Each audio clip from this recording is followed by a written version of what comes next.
Tout a commencé il y a quelques mois. J'étais avec des amis en train de boire une petite bière pour l'apéro, et on a commencé à parler de YouTube, quand l'un d'entre eux a dit Non mais de toute façon, c'est super simple de faire des vidéos sur YouTube. Il suffit de mettre la caméra et de tourner. Regarde, même un benet comme Anil arrive à le faire. Là, je me suis rendu compte qu'il y avait un problème sur comment on s'imagine le monde de YouTube et le fait de faire des vidéos. J'ai décidé de répondre comme un adulte responsable. Qu'est-ce que t'as dit, espèce de sale fils de... Chacal, j'allais dire chacal. Allons voyons, qu'est-ce que vous allez vous imaginer? Enfin bref, finalement, après un débat qui a duré une petite heure, je me suis rendu compte à quel point mes amis ne comprennent pas la difficulté de faire une vidéo. En rentrant chez moi, j'étais complètement frustré par la discussion, mais j'avais un sujet de vidéo. Parce qu'on soit bien d'accord, il y a une différence entre ça. C'est justement grâce à cette anarchie que on arrive à le ressentir, en fait, cette anarchie vis-à-vis de la réalisation qui ressort justement dans le film, qui le rend plus vrai. Et ça, pourquoi je fais des vidéos? Voilà la question que je me pose tout le temps. À chaque fois que j'écris un script, que j'installe mon matériel pour filmer, ou que j'utilise mon logiciel de montage. Cette question me hante. Au début, je voulais vous expliquer pourquoi faire une vidéo YouTube est compliqué. Et puis finalement, j'ai opté pour une autre méthode. Vous expliquer point par point comment je fais des vidéos. Comme ça, non seulement vous apprendrez à faire des vidéos, mais en plus de ça, vous verrez que c'est loin d'être facile. Et même très très loin d'être facile. La première étape dans mon cas est la recherche d'un sujet de vidéo. Une fois qu'on a trouvé notre sujet, il faudra bien évidemment adapter le processus de création. Parce que, on soit bien d'accord, on ne va pas réaliser de la même façon une vidéo dégustation du dernier burger à la mode de Burger King et une fiction basée sur l'univers d'Harry Potter. Mais enfin, pour cette vidéo et pour parler de la création en général, j'ai décidé d'appeler le projet de vidéo la vidéo lambda. Il est temps de passer à la première vraie phase du processus de création, à savoir la rédaction d'un scénario. Et là, bien sûr, il faudra adapter. Si vous voulez juste filmer un live en jouant à un jeu vidéo, en soi, un scénario n'est pas forcément nécessaire. Mais bon, prenons l'exemple du projet de vidéo, la vidéo lambda. Le scénario, comme je l'écris, se divise en deux parties. D'un côté, un script pur et dur, écrit à la machine, et de l'autre, un storyboard, qui ressemble plus à une bande dessinée. Sur le script, chaque paragraphe commence par une annotation, V1, V2, V3. La lettre V, dans mon cas, signifie en fait vignette, et fait ainsi référence à la bande dessinée. Et vous devez commencer à comprendre le principe. Vous n'êtes pas obligé de mettre la lettre V, vous pouvez très bien mettre la lettre S pour scène ou la lettre C pour case. Chacun est libre de choisir la forme qu'il veut. Ensuite, sur le script écrit, après la notation V, faisant référence à la partie où l'on se situe, je note entre parenthèses tout ce qui me permet de décrire la scène. Par exemple, voilà ce que j'ai pu écrire pour l'une des toutes premières scènes de cette vidéo, la scène où je suis en train de boire un verre avec mes amis. Moi, en train de boire un verre. D'abord voix off, puis voix ami avec un léger zoom, puis freeze frame avec voix off, enfin moi sans zoom avec cadre fixe. Et cela est représenté assez simplement sur mon storyboard par un petit bonhomme trop mignon qui boit une bouteille. Bien sûr, dans mon cas, je travaille tout seul, mais si vous décidez de monter un projet de vidéo en groupe, il va falloir que votre scénario soit extrêmement précis et fluide, histoire que personne ne soit perdu. C'est-à-dire que si une personne, par exemple, s'occupe du scénario, et une autre personne doit s'occuper de la réalisation, le scénariste doit faire un effort pour se faire comprendre et le réalisateur doit comprendre avec le plus de facilité possible. Une fois qu'on a notre scénario pour notre projet de vidéo lambda, il est temps de passer au tournage. Et pour tourner, il faut du matériel. Ça me paraît évident. De nos jours, on peut filmer tout simplement avec un simple téléphone. C'est la solution de facilité. Et c'est une solution qui marche. Rien de plus simple. Je vous conseille sincèrement de ne pas investir trop tôt dans du matériel haut de gamme. Tout simplement parce que rien ne serait plus frustrant qu'acheter du matos pour 1000 €, tourner sa première vidéo et se rendre compte qu'on n'aime pas ça et que c'est de la merde. Surtout qu'un nouveau matériel nécessite du temps et de l'énergie pour être pris en main correctement. Enfin bref, après cette petite mise en garde, Voici de mon côté tout le matériel que j'utilise à l'heure d'aujourd'hui. Un appareil photo Bridge Panasonic DCSZ82 à 300 € que j'utilise pour filmer. Pour l'enregistrement audio, j'utilise le Zoom H4n Pro, une véritable machine de guerre en matière d'enregistrement audio, avec un bouton stop, un bouton play, un bouton enregistrer, et plein d'autres boutons qui doivent servir à des trucs. Bon, je dis ça pour plaisanter, mais en réalité, le Zoom H4n Pro est une véritable merveille. Son prix est de 250 € et je pense que c'est l'un des meilleurs investissements que j'ai réalisé au cours de ma carrière de youtubeur. Ah, et si vous tournez avec deux matériels différents pour le son et pour la vidéo, n'oubliez pas de réaliser un clap afin de synchroniser l'audio et la vidéo.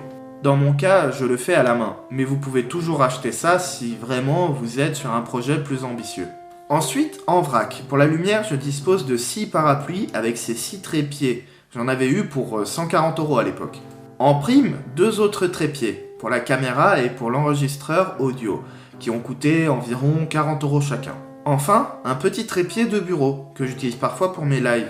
J'ai dû en avoir également pour une vingtaine d'euros. Et encore, je ne vous parle même pas du drone à 100 € que j'ai acheté. Je ne vais pas non plus vous faire le topo sur la GoPro et la première caméra que j'utilisais à l'époque, respectivement 70 et 50 €. Ou le dictaphone à 60 € que j'utilisais pour mes premières vidéos.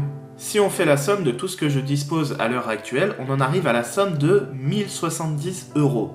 Ce qui est énorme. Mais ça fait près de 4 ans que j'ai débuté ma carrière en tant que youtubeur, donc ça permet un peu de relativiser ce chiffre. Bref, pour le tournage, pas besoin de vous faire un dessin, vous avez votre scénario. Ou pas, si vous en avez décidé ainsi. Il va falloir faire un peu de mise en scène, choisir un cadre, installer le matériel, etc., etc. Je ne vais pas détailler ici, ça prendrait beaucoup trop de temps pour tout expliquer. Et je suis sûr qu'en cherchant un peu, vous trouverez plein de tutos à ce sujet. Une fois qu'on en a fini avec le tournage, il est temps de passer à la phase de montage. Pour monter, il va vous falloir un logiciel prévu pour ça. Dans mon cas, j'utilise Adobe Premiere Pro, qui a certes un certain coût, mais qui est juste incroyablement efficace. Mais n'allez pas directement vers des logiciels payants et complexes. N'hésitez pas à commencer par des petits logiciels gratuits et modestes. Prenons par exemple mon cas. Au début, j'utilisais Windows Movie Maker, qui est certes pas super, mais il m'a été néanmoins très utile à mes débuts. Et j'ai décidé de changer pour un logiciel de montage payant qu'une fois que je suis arrivé aux limites de Windows Movie Maker. Enfin, il reste la dernière étape, la bande-son, ou plutôt la musique qui va avec. Vous pouvez utiliser bien sûr une bande-son libre de droit, mais dans mon cas, j'essaye autant que possible de créer ma propre musique. Alors, le résultat n'est pas exceptionnel, loin de là. Mais comme ça, je suis sûr de n'avoir aucun problème avec les droits d'auteur. Même si, au final, ça finit par me rajouter 250 € de plus à l'addition. Une fois que notre vidéo lambda est écrite, tournée et enfin montée, il ne vous reste plus qu'à la publier sur YouTube. Et alors qu'on se dit qu'on en a enfin fini, on arrive en fait à la dernière grosse difficulté, le référencement et le marketing de la vidéo. Pour que vous compreniez, on va prendre l'exemple de 2 vidéos. Une vidéo qui est géniale et une autre qui est complètement nulle. La vidéo géniale échoue dans la phase de référencement et marketing. Elle ne se met pas du tout en avant et sa miniature n'est pas du tout accrocheur. Cette vidéo fera une dizaine de vues ou une centaine et finira tout simplement par tomber dans l'oubli. A l'inverse, pour la vidéo qui est complètement nulle, le montage est dégueulasse, le son aussi, mais le référencement et le marketing est ultra bien géré. La vidéo, malgré sa mauvaise qualité, est en tendance, avec une miniature qui donne envie de cliquer dessus. Elle crée le buzz et tout le monde en parle. Au sein de YouTube, et même dans la création en général, la visibilité, et donc le nombre de vues, est le nerf de la guerre. Une vidéo qui fait énormément de vues est une vidéo qui va être dite efficace. Avec ces nouveaux critères, la vidéo nulle est finalement géniale, tandis que la vidéo géniale est donc nulle. Alors, je vous explique comment faire une vidéo de A à Z. Mais n'oubliez pas que ce n'est pas parce que vous faites une vidéo techniquement parfaite que celle-ci va avoir forcément du succès. Il n'y a qu'à voir le nombre de vues qu'ont mes vidéos. Certaines personnes pourront dire que oui, on s'en fiche du nombre de vues, l'important c'est la qualité de la vidéo. Et en tant que spectateur, je suis d'accord à 200% avec vous, mais pas en tant que créateur. Si on crée une vidéo, c'est pour qu'elle ait de la visibilité. Sinon, on ne la publierait tout simplement pas sur YouTube. Prenons l'exemple d'un dessin. Si on le publie sur le net, c'est pour le montrer aux autres, pour dire « Hey, regarde ce que j'ai dessiné. Tu aimes? Tu en veux plus ?» Alors, voici mon dernier conseil. Si vous décidez de publier votre vidéo, posez-vous les bonnes questions, à savoir pourquoi vous faites cette vidéo. Est-ce que c'est pour avoir de l'argent? Est-ce que c'est pour le succès? Est-ce que c'est tout simplement un loisir, un passe-temps? Est-ce que vous recherchez de nouveaux horizons créatifs? Est-ce que vous voulez tout simplement un nouveau défi? Est-ce que c'est dû à un excès de narcissisme? Les raisons de filmer ne manquent pas, et il faut que vous trouviez là où les vôtres en toute honnêteté et sincérité. Si votre objectif par exemple est de faire de l'argent, eh bien assumez jusqu'au bout votre but et essayez de l'atteindre. Lors d'une précédente vidéo, j'ai expliqué pourquoi je faisais des vidéos. Et aujourd'hui, j'ai répondu à une autre question, à savoir comment je fais mes vidéos, avec quelques conseils que j'aurais voulu avoir à mes débuts. Je mettrai en description de cette vidéo quelques liens qui vous seront bien utiles pour faire vos propres vidéos. N'hésitez pas à partager les vôtres en commentaire. D'ailleurs, si vous voulez avoir des conseils, ou si vous avez des conseils à donner, n'hésitez pas à les dire dans la section commentaires. J'ai moi-même encore beaucoup à apprendre. Et surtout, n'oubliez pas, si j'ai décidé de publier ma vidéo, c'est pour vous dire une chose. Hey, regarde ma vidéo. Tu l'as aimée ?